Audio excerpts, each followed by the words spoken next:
Dr. Mark Changizi here with your Science Moment.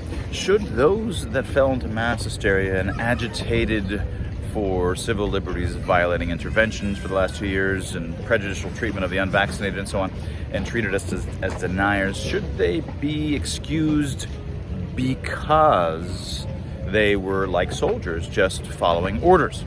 Right? So this is something that a lot of folks are often saying.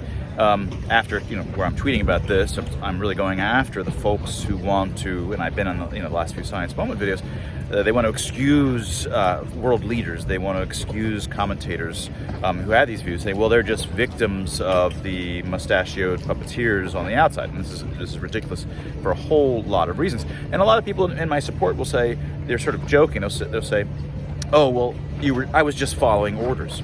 Now, there's a whole separate conversation one can have about soldiers following orders and whether that's an excuse. But that's an entirely different situation than here.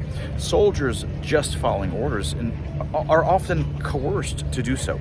They often have no choice. It's either that or the firing squad. They'll literally be potentially hung if they don't follow orders.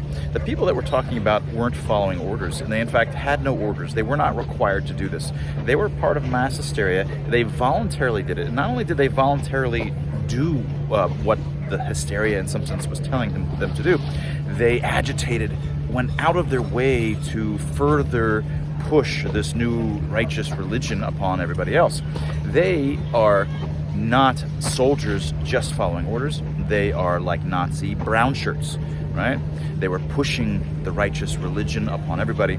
There is no sense in which they are like soldiers following orders. Stop with the bad analogy.